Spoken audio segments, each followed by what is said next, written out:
Hello, everyone. We're Deep Images. I'm Henry Covert. Got Bill Mulligan on our panel today. Got my co-host Justin Cotton and the awesome Briggy Williams, aka Funky Lollipop, an amazing artist. And CF Roberts, my co-host, will be back soon.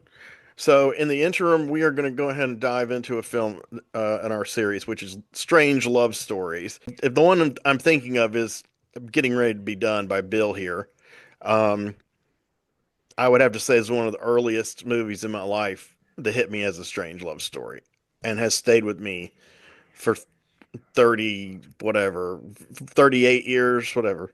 Anyway, I'm going to give it to Bill. Thank you very much. I'm not a big fan of remakes because seldom does a remake even reach the heights of the movie that they're remaking. But it can happen.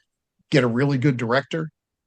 Don't just make it a shot for shot remake. Have respect for the original, but have a different story to tell. And one of the best examples, a movie that is, I would say, superior to the original, that's no slam against the original, is 1986's The Fly by David Cronenberg. Um, wow. So this movie, and to tell you how good it is, at the end of the year, a lot of critics who normally would have just stuck their nose up in the air at a film that is so viscerally gory Yeah, and gross and going out of its way to disgust you in some ways, they put it on their top 10 list, and they had to because this film Ebert has loved it. everything you want. Yeah, Ebert loved it. Well, Ebert could be hot and cold. He could poo-poo Yeah. things, and he could write Beyond the Valley of the Dolls. So, who For knows? that alone, I forgive him for any bad Sure. takes.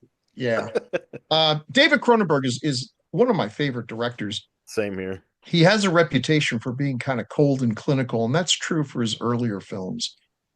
But when you see something like The Fly, and even more so The Dead Zone, he Mm. is fully capable of producing, picking the right people and getting performances out of them that really make you care about what's going on. Yeah. And in this one, we've got Jeff Goldblum and Gina Davis, two attractive in a quirky way actors. Well, Mm. Gina Davis, I think, is just plain beautiful, but I would say she's not beautiful in the stereotypical Hollywood fashion. She's Right. not someone who would necessarily be in the Miss America pageant, Right. She although I had the find little her more chipmunk attractive. cheeks and, Yes, but she she was looks like an gorgeous. actual, she looks like a real human being, which, Right. some of us find attractive. Right. And Me she's too. just, there's some people say girl next door. Man, I don't know what neighborhood they're living in, but okay, sure, girl next door. Um, anyway, and they were an item at the time to the point where one of the producers didn't actually want to hire her Mm. because they said, and I can understand this, there's always the danger that things will go south on the movie set, and now the chemistry may not be what you want. Yeah, it's hard But working. if you should all know the story, it's absolute preposterous. Eccentric scientist, and Jeff Goldblum just screams eccentric scientist, invents transporter, basically Star Trek transporter, a little more low tech, and get you from one place to another instantaneously. Man, would this be a great invention?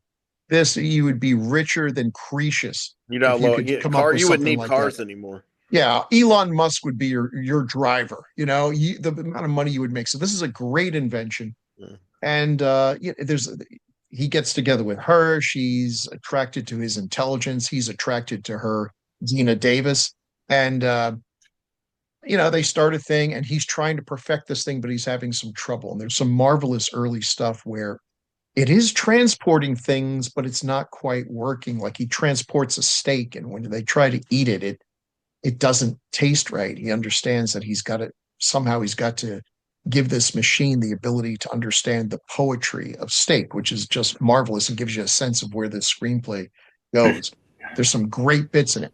And Dialogue's great. at some point, because he's on the spectrum, he misunderstands something obvious. She's talking to an ex-boyfriend. She's got no interest in him, but he misunderstands, gets drunk, and decides to transport himself through his machine. A classic blunder, and he comes out on the other side. It works. This is great. He feels better than ever, actually. He's doing somersaults, and he's a Tyrannosaurus in bed, and everything's going great until some bristly hairs start popping out on his back. And going back and doing the research, he realizes that there had been a fly had flown into the transporter before he went there, and the machine, not really knowing any better, basically just took the two living things that were there and mishmashed them again together into his name is Seth Brundle, and he calls the result Brundlefly. Mm. And things start the bristly hair is just the beginning. Things start going downhill real fast. He is transforming into both insect and human, and that's not a pretty picture. Mm-mm. As best illustrated when she comes to see him and he is vomiting on donuts, just like as a fly does, so that it'll dissolve and he can slurp it up. And there's just a Yeah, wonderful. He looks up at her, and goes, "Oh, that's really disgusting, isn't it?" It's like, yeah, that's great. Um, things are going bad. He's also starting, and it's bad enough. I mean, at this point, you could say, "Man, this is a perfect movie. This is such a metaphor for AIDS." yeah. I'm Yeah, trying. yeah. I mean, you didn't have to be Fellini to spot that possibility. But then it starts affecting his mind, Mm. and he starts, trying. How can he get back to where he was? And comes up with the. She's pregnant, by the way. Oh boy, because Mm. things just can't get any better. The idea to transport the three of them together and to sort of weed out the fly's DNA and increase the human DNA. And this is absolutely bug fuck insane, but he's going pretty insane at this point. And that's where we get one of the best pieces of writing, I think, in all cinema, where he talks about insect politics. Yes. And I'm not going to repeat it because I'll get it wrong, and it's brilliantly written, but it's a wonderful scene, and you got to admire a movie that is taking a ludicrous premise, treating it seriously, and treating we the audience with the respect that we deserve, having bought our expensive tickets. We're not idiots. Give us a little bit of philosophy. Have it well written. Have these characters that we've now come to like. This is the ultimate doomed romance. I'm not giving away anything here. There's no way this is going to end well. It didn't end well in the first movie, actually. The first Fly movie opens with the wife crushing the head and arm of her husband in a hydraulic press. That's the opening of the movie. The rest of the movie is explaining why that happened. Um, yeah, and I mean, all love is doomed, right? Time destroys everything, but some loves are more doomed than others. And when your beloved is slowly mutating into a giant Chris Wallace special effect, that's pretty damn doomed. It's got a terrific climax, very exciting, and one of the most downbeat but necessary endings that it could possibly have. The love story is a great love story because Yeah. you believe it. I don't know if it was because they actually were, a couple, or whether they're just both good actors, which they are, but they made it work. And so you care. And when he starts literally breaking apart and disintegrating, it's yes, it is a fantasy science fiction horror film, but any of us who have also watched loved ones go through illness, old age, disease, whatever, that's the tragedy of it, is that you still person you love is still there, but the outside is beginning to break away. You're trying to Um, retrieve them from. yeah, yeah, and trying to hang on to what there is, but sometimes it's inevitable. Hmm. Fantastic job. Fantastic job. It made a ton of money. It did. Yeah. It made Cronenberg, I think, gave him enough oomph in Hollywood that he could maybe do a few more personal projects. He moved away from the horror that he was most famous for and got into more dramas and more legit stuff. And that is a loss, but okay. He did come He's back to given us science enough. fiction though. Yeah. He gave listen, the I man's liked given Crimes us of the plenty. Future. I'm in the minority. I liked Yeah. it a lot. I saw it in the theater and I thought it was like a hallucinatory experience. That's What's that? Yeah. I'm sorry, what? Crimes of the Future by Oh, Cronenberg. yes, yes, Yeah. Hey, yes. can I just mention here's some of the people who were originally tossed around for the role that Jeff Goldblum got. Oh gosh. Pierce Brosnan, What? John Malkovich, a good actor, Yeah. but yeah. John Lithgow. Now this is a younger John Lithgow. Mm, Michael Keaton I can see and that. Richard Dreyfuss. I'm too old. Um, Mm. apparently, Goldblum. One of the things that tipped it in the favor, besides the fact that he's clearly the best choice, was also that he was not going to be a prima donna about having prosthetic makeup put on, of Mm, which he was going to do a lot. Yeah. And some of the others, like I guess Richard Dreyfuss was not really big on the idea of sitting in the chair for as long as it was going to take. Yeah, it was a big shock. I was Yeah. like, kind of brought back my memory of him in The Goodbye Girl, just pulling the panties off the shower Yeah. curtain. Well, I did not. Karma bit him because he ended up playing Dick Cheney in a movie and having to wear a ludicrous baldness. Oh my The, goodness. the worst part is probably when you find out, that you can play Dick Cheney without a lot of prosthetics. That's gotta hurt. Mhm. But I thought anyway, he, I love this yeah. movie. I love this movie. So yes, go ahead. Oh no, I was gonna say that I think those choices for those people who are going to potentially be the lead in this movie, Goldblum has a very natural quirkiness about him that lends Mhm. itself to the roles, and that's why he gets these types of roles. He delivers lines in a way that's poetic, and the cadence in his voice. I mean, there's that all of that together um, went very well with the script that he was Yeah. given. I So feel I like it's a believe that. moment in time for him because his Mhm. persona has now become a cliche. He's become a self-parody, and of course, you obviously Yes, he has. that means that he's fabulously rich, which I'm proud of him. Yeah. Everyone knows who he is. Yeah, He can get a role in anything. yeah, He's Jeff Goldblum. I mean, when yeah. he was in Thor Ragnarok, he was playing Jeff It's Goldblum. You know, yeah. That's but true. But It's when he was doing, when he was in Jurassic Park, he was, oh Jeff yeah, Goldblum. I he mean, was still. but that not in is The a Fly. style of I acting. mean, The Fly. Yeah. No, Uh-uh. that's a yeah, go ahead. I was just gonna say he transcends. He has the quirkiness, but he has a full range of dimension.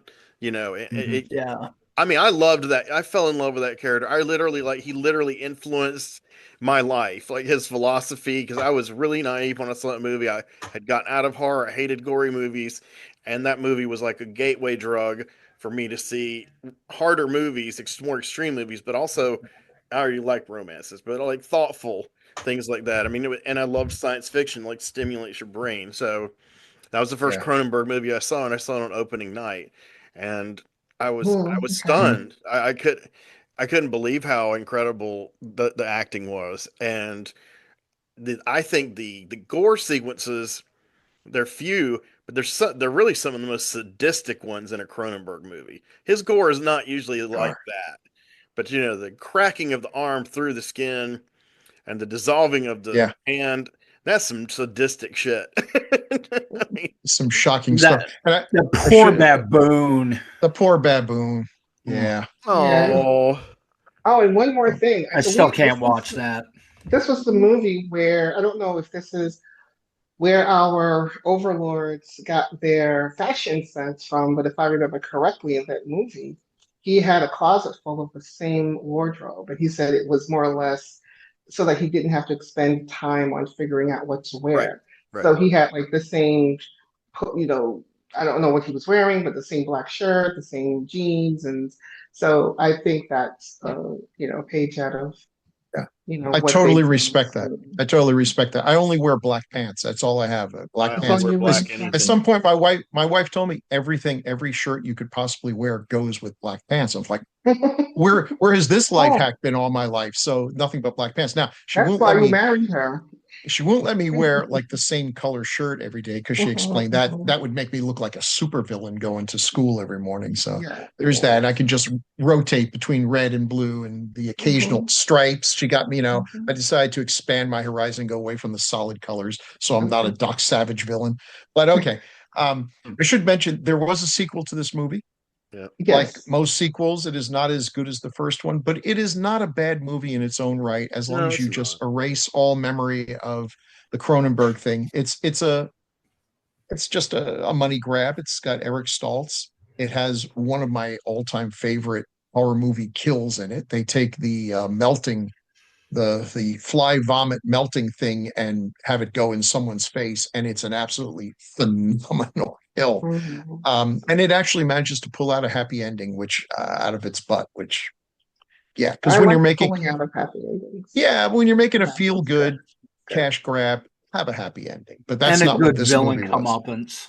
I Oh, a good, thought. yeah, yes, a very good. The sequel is very much a comic book cartoon kind of thing, taking the premise and just Yeah, more of a the feel good. advanced This is an aging art film. thing that I This didn't is like that. an art film with giant fly men Hmm. puking on people and dissolving their feet. Only Cronenberg could pull this off. Mm. So, so that's my take on The Fly. A great love story, a Great doomed love description. story, Anybody? and just still holds up. Still holds Oh, up with all absolutely. the special effects improving that we've had since then. These practical effects are fantastic. If they They're were to incredible. foolishly decide to remake it, and guess what? They are foolishly deciding to No, they're not. return to this. Yes, there's something been cooking in the works. Oh You boy. know it's going to The be thing is, CGI. Hypocrites. Cronenberg isn't auteur. He's a writer. I mean, he gets co-writers and he gets good ones, but I mean, he's not following any formula. He's like, I believe in these characters.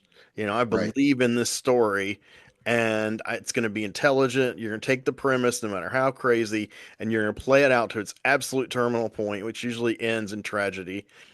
And he does it like 5 or 6 movies in a row, and it's like by the time you get to M Butterfly, you're just like emotionally destroyed. Hmm. I mean, but you love it. I loved it. Great job, Bill. Do any of you guys have any thoughts about The Fly? Oh no, I've said I've said my piece. Other than the fact that I haven't seen that movie in forever, but yet I can recall like I saw that movie yesterday. I've seen it So so many times, but it's been I a may while. not have seen it for like 15 or 20 years. I Oh was well. able to just recall scenes because it was that tight, that well put together. Again, the script and everything came together really well. I think people should totally watch this. So Yeah. yeah. My roommate Mm. 5 years ago that I had for about a year, he bought the Blu-ray. I still don't have the Blu-ray, Hmm. which is definitely, a sore loss in my collection because I got several Cronenbergs, but um, that's the last time I saw it though. So it's like 5 years ago. But I still remember, I've seen it a lot. I went out of my way to see it. Whenever it was on TV cut, I saw it. They used to play movies in this lounge at our community college. And for a while, they were getting rights and getting a lot of these '80s movies, and pretty much mostly uncut. So that's where I first saw Hellraiser. I think. I mean, a lot of action movies, science fiction, and they played The Fly like 3 or 4 times. Then when we got another uh, station that wasn't part of the big three, what do you call it, a syndicated kind of deal, they started playing it as their rotation of movies like constantly. And then I bought the VHS and DVD and so on. So I have a long affair with this movie, and I haven't seen it in 5 years. It's like, wedded to my brain pan and my spirit. It's really a soulful film. I feel like I don't know. I mean, it's like what would a person do if they were really turning into something non-human? How would they feel? How would they experience it? Uh, and then on top of that, they're in a relationship. So you've got how does their partner react to this? And I like the fact that in this movie, for better or worse, she really tried to stick with him to the very end against Hmm. all poor judgment or all admonitions by the ex-boyfriend and everything. And that is what I thought was incredible. And I feel that element of, yeah, and the Dead Zone has that feel of romanticism. Johnny knows he's going to die. He's going to save the Yeah. world, but he's going to die, but he still loves Sarah. Yeah. Yeah. Mhm. You know? It's just I don't and I just M Butterfly is very much like that too. I mean, and we're getting ready to talk about soon a movie that came out at the same time that had the same basic reveal, but was better than M Butterfly. But I do like M Butterfly. So, all right, Justin, what do you think about The Fly?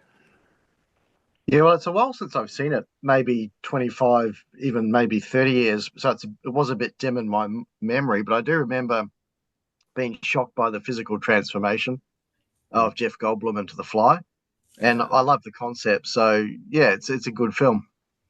Yeah, I don't know if David Cronenberg also directed Invasion of the Body Snatchers, because it may not have been Cronenberg, but that with also had Goldblum. Gold, That yeah, Goldblum was in it. that Yeah, he was wasn't Philip. the main It character. was Philip Kaufman. It wasn't one of the main Yeah, horror guys, but it Yeah, was. Yeah, I love that movie. I think that's. that's also a fantastic remake. I can't say it's better than the original. yeah, I can't I say love it's worse than the original either. It's different. Just yeah, it was part kind of like The Fly and The Thing. It was just kind of that rash of remakes that were just brilliant, Hmm. radical remakes at that time. The Thing I finally saw. Well, not yeah, I love finally, it. Yeah, I saw The Thing from Another World, the original one, recently, and it was the first time I'd really sat down and watched it all the way through it since I was about 10 years old. And I did not like it when I saw it back then. And when I saw I'm saying The Fly, The Thing. Uh when I would see clips from the original Thing, I'd be like, "Oh, James Arness looks so cheesy. I love Rob Bottin's work on the remake." And so I rewatched it, and the good thing is James Arness does look cheesy, but they know how to frame him. They don't keep him on camera very long. And No. I think the atmosphere and the dialogue, and there's a little love story in there, a little toy one. I think it was incredible. And when I watched it a few months ago, I should have talked to Keith Howell about it, and we were texting back and forth like for hours about all the characters and all the stuff because it's one of his favorites. And I was like, okay, I'm not gonna hate on the thing original Thing anymore, but I think it's a great movie. But I think Carpenter's is like a holy grail. So Yeah, that's it's just me though. yeah, You know. next level. yeah. Yeah, next level, but that doesn't mean the first level wasn't awesome, you know. Chuck, do you have anything else to add, or are we gonna wrap up? I think I'm good. We got it. You guys have anything you want to share with the audience? Because we love the audience Oh, we tremendously. love you. We love our Yeah. Oh, audience. yeah. We love our audience. We We love want to you long time. say, listen, speak for yourself, okay? Well, the bottom line is Um, we want you to subscribe if you're not subscribing, and yeah. just hit the subscribe button, and then please hit that thumbs up button. It's really easy. You know, when I start watching a video, if it's a channel I follow, I finally got in the habit of that's the first thing I do. Like I'm watching along, and in the old days, you just watch along and then you forget, which most people do Mm. apparently. But now I just go, oh wait, hold on, I got to do this. I got to support this channel. So I'm not saying you guys have to support us, but if you like what we're doing, If please you do. like it, yeah, express. People don't understand the power they have. Yeah, I'm just a regular person, but if you buy a book and you like it, Yeah, put a review on Amazon. You can't believe Oh, you that's get a true. certain number of reviews, and it's not in the That's true. hundreds. Suddenly they bump it up a bit, and it's more likely to be seen, Exactly. and then more people Yeah. see it because how many people, thousands, you'll see a book that was written by someone famous, and the number of actual reader reviews very small, Yes, very small. Mom. People don't take that time. So if you do Yeah. it, you have a lot of power. Yes, No, you're because right, though. oh, go ahead. I'm Yeah. sorry. No, I was gonna say, I just wanted to say, like, next to the middle finger, the thumb is like the most powerful thumb because you Right. could smash. Right. Yeah, it was life and death at one It time was like, in yeah, our that's culture. right. That's true. That's what got us. Listen, if it weren't for that, the raccoons would rule the world. I mean, Hey. we Yeah, the got, opposable thumb, exactly. yeah, The raccoons the rule. yeah. Um, yeah, and as far as that goes, the algorithms are generally against content creators, but there is a way to fight against them, and that's where what Bill and Briggy just Mhm. said comes in, is that the people That's where have the you come in. power and the numbers. It's a weird game. It's not fair, but this is how it is. Like the less views and likes you have, the less you're gonna get. So how do you ever yeah, advance? But then the more you get, they put you out there more. So something like our samurai series is exploding. I mean, Cool. our series oh, yeah, Cool. that's it. with the marksman, shout out to the Mark Baranowski's, our series with crime with him is now our number one most viewed. I mean, it's just every day, and we're happy. We're happy you guys are watching. So I know a lot of people who are watching are in Asia. So any of you guys want to comment, feel free. Um, YouTube will translate. If you don't know English, it's fine. And I think I'm happy that there are people out there, the demographic, but we want to expand it as much as we can. So we're in a good position to have growth, and yeah. So please do, as if you will, like the Mm.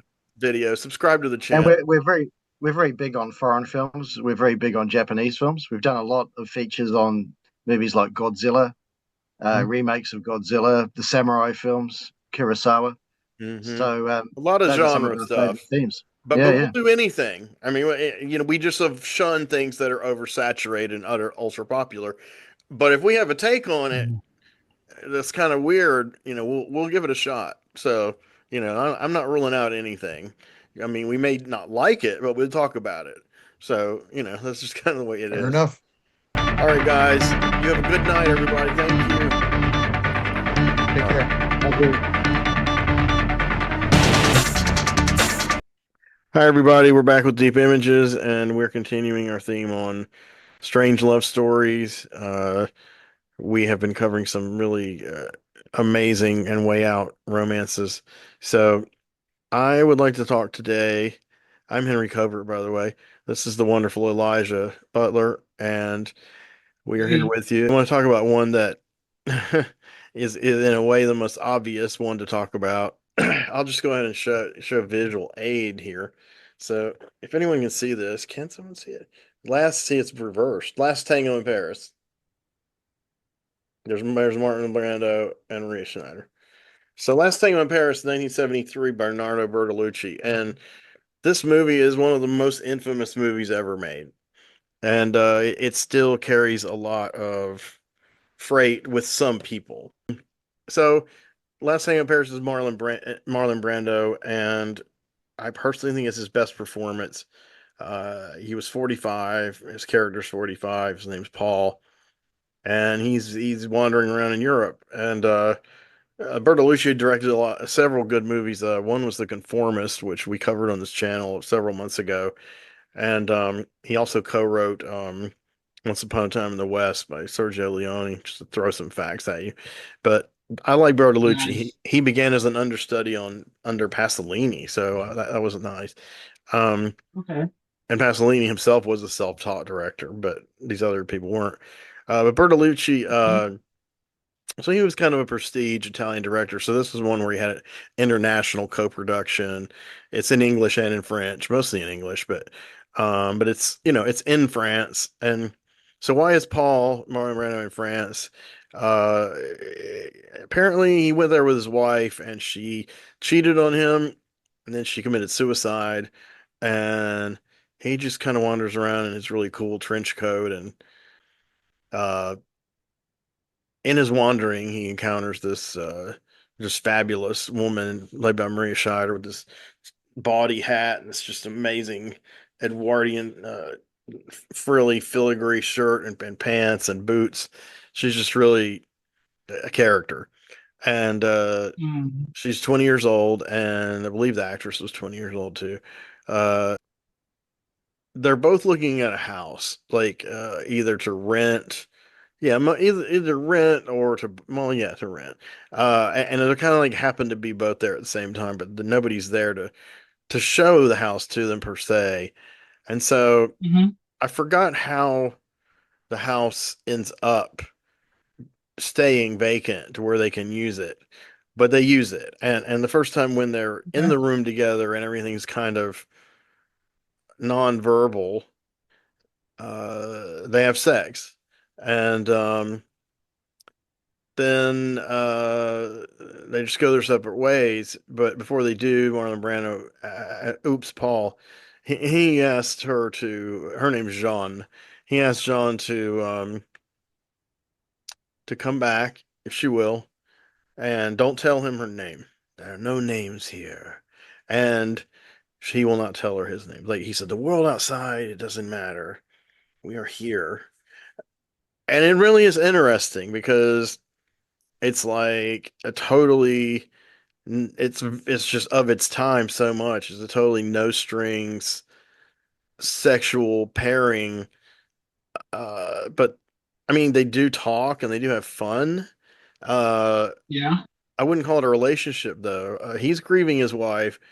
he actually goes to his wife's when they lay out the people for the funeral, when they put the makeup on them, and the next of kin gets to look at them to make it sure it's okay. I had to do it with my mom, and Mm. he sits and he looks at her and he's like, "You fucking whore," I mean, at first, and then he cries. He goes back and forth between this rage and this like sadness, and that's the only time you really see him really address the situation with her. But obviously, it has scarred him.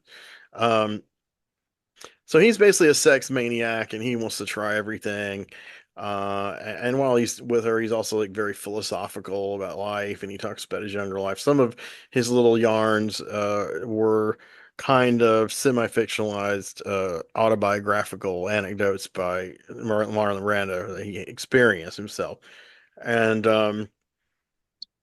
yeah, the sex scenes are great. She's nude a lot and it's wonderful. I mean, sorry guys and girls, it just is. And and just just this gorgeous French kind of nymphette, And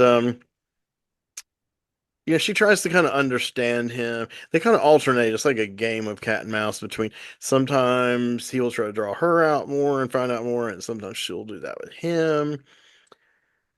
And then they kind of play games, and then finally they start getting to a higher level of sexual experimentation and Brando kind of vents his rage, which I think is against his wife. I don't know if it's against all women, but he kind of vents his rage during one of their attempts doing this, and that's where a lot of the Okay. infamy comes in. My mom even told me about the scene when this movie was new. I was barely an infant, and she told me about it. She Mm. hadn't seen it either. She just read how scandalous it was. Um, but for those who don't know, essentially, they agree to have sodomy, and he lubricates her with butter, a stick of butter, and he thrusts pretty hard. I mean, and he's saying all these crazy things and just really like angry, but also like really philosophical, and you can tell he's like hurting, and she's just like feels like at first she's turned on, but then she's like totally feels like humiliated, kind of. Yeah. And then afterwards, it's kind of weird. This became a controversy many years later because somebody had heard that Bertolucci made Marlon Brando actually do this act to her. Uh, Maybe not insert his penis, but definitely Oh, put butter into her rectum against her will. Now, Brando was dead, so he couldn't defend himself.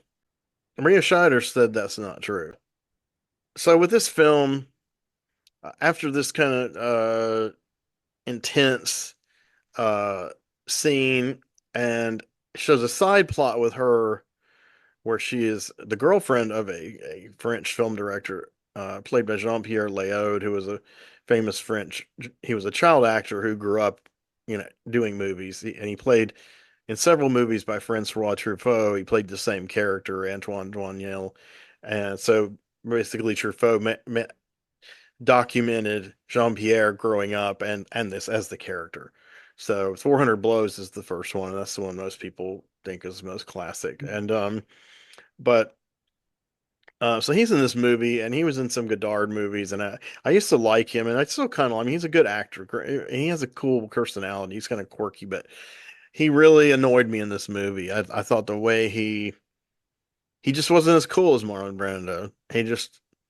He just wasn't. It's like, why is she wasting her time with this guy? Except the fact that I don't know, he has money. Maybe he'll make her famous. She's not acting in the movie. I mean, she's they kind of hint she's a model of some kind, but uh, it just seems pointless. And she does push him away a good bit. But after things get really rough between her and Paul, she gravitates a little more back to the director guy, but it's never really fully resolved if she's going to get together with him or not. It's hard to tell. But Paul, on the other hand, has had this epiphany, and he's realized that he's deeply in love with her, and he's sincere about it. And he doesn't he's not he doesn't get ugly and abusive and say nasty things to her anymore or violate her anus. He just he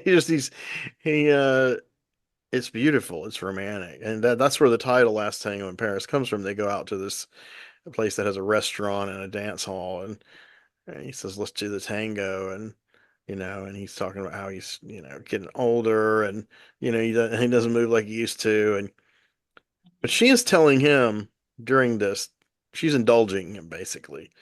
She is telling him the opposite. She's saying, "We're gonna break up. This then is gonna end." And so essentially, he follows her. I know nowadays I would say he stalked her. Maybe he stalked her. I don't know. Whatever.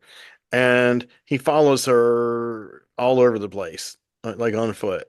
And at one point, they go to another diner or something. There's hardly anybody there, and she thinks the only maybe she thinks maybe if he she gets him off sexually, then he'll just chill.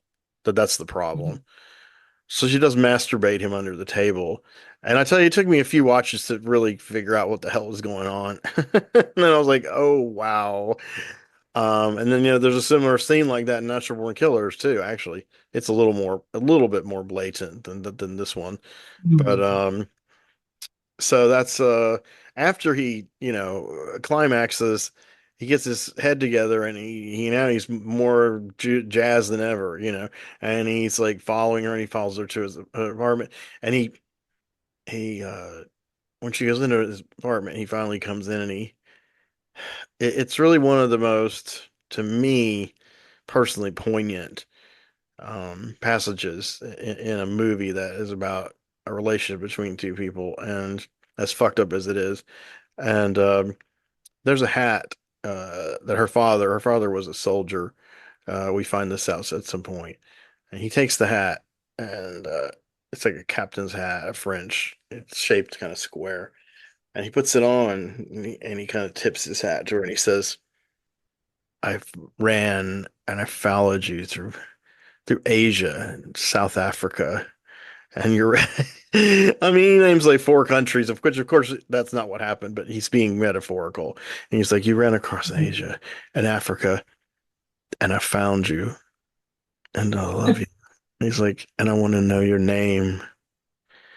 And she has, while he's saying this, she's standing next to a dresser, which was established earlier in the movie. She has a gun in it. And so when he says, "I want to know your name," she shoots him in the stomach. And while you hear the shot, she says Jean, which is her name. And he staggers to the balcony and he says, our children will remember." I don't know how to interpret Wow. that unless he sensed that she was pregnant by him. That would be my personal preference of what happened. I mean, she might not like it. I don't know. She might have an abortion, but it was very tragic. It's like saying, "I'm dying, Yeah. but I'll live on through this child." And but he doesn't go all flowery like that. It's dramatic, but it's also, just perfect, just understated. It's tight. And then she calls the police and she says, "This man, he broke into my apartment. He tried to rape me." Oh, And then she says, "No, no, I don't know his name. I didn't get his name," which is true God. because he didn't quite get to tell her his name, but she told him his, but with a Oh punchline. my God. Yeah, it's that scene's made me cry a few times, and I wish I could imitate it a little better than I did, but it's really the look in his eyes, and just you really see why he was considered one of just the masters of acting. I mean, it's like he has gone through his whole journey of anger and sex addiction and just aimlessness and existential angst and he's gone, this woman has gone along with him for part of the ride, and I think she's awakened something in him, and of course this is the kind of story that people would now mock because he's 45 and she's 20. That would be a huge controversy. And they would call him a pedophile or a Especially rapist. today. Today, yeah. I mean, Mhm. it's ridiculous. I mean, the age gap Yeah. thing is starting to become a really bizarre subject. I just ignore it. My dad was 18 years older than my mom. It had nothing to do with anything. So it's nothing. It's nothing really. It's two people. Um, and that's one of the reasons I like the movie Harold and Maude because he's like early 20s and she's like late 70s. Oh my And God. then they're having an affair. And it's incredible. I mean, they don't really show any sex scenes. They only show him kiss a couple of times, but it's a real eccentric comedy. But it is kind of he's obsessed with death, the Harold character, Mm. and Maud is kind of her life is waning, and so it becomes a love story. But it came out when I was a kid. I didn't know it was a love story until like many years later when I finally saw it. I was like, oh, you mean they're really together? And I wasn't repulsed or anything, but I did know people who were. Mhm. um, so I think this would not be well received, except by cinephiles and who generally adore it or at least respect it. So Mhm. I would highly recommend Last Tango in Paris. It's an emotional experience. It's more tighter and focused than the other Bertolucci movies I've seen, which are more they have good stories, but they're focused more on the visuals and the Okay. formal qualities of the film. Like the Conformist is very designed. This is a little different. There's a lot of location shots in the streets or in just that one room they're in, and that stuff doesn't really matter. It's really about these two people who are just kind of Mhm. lost and in pain, and they just want to explore something new and different together as new people. Um, and it goes sour for her, but it goes like rosy for him at the wrong time. There was a time, there is a scene where she does pretty much say that if she had an ideal man that she would marry, and she starts talking about him, and he's like, "Who is this guy? Who's this man you're talking about?" She goes, "You are that man. You do not believe me." And she was serious because I think she just had some Mhm. kind of she was unhappy with the director kid, and Uh, I think she was inching towards like maybe I'm in love with you, but he kind of brushed it off, and then he comes around and she's like, wants nothing to do with it, man. And that's pretty realistic, sadly. But yeah. anyway, so let's wrap this up. It's been nice talking to you guys about Last Tango in Paris. I hope I didn't freak anybody out too badly. If I did, please leave a comment. Um, leave a comment Like, anywhere. comments, Yes, and Micah had something. Elijah, I called him Micah. Elijah had something he wanted to tell you. like, comment, subscribe. Yes, like, comment, Always. subscribe, and thank you very much. We'll be back with more strange love stories. All right. And it's true that we cannot see that far behind. If we looked all the way in the past, we'd go blind. In the night, from the stars as they've all lived their lives, and the light that they gave as they burned and then died.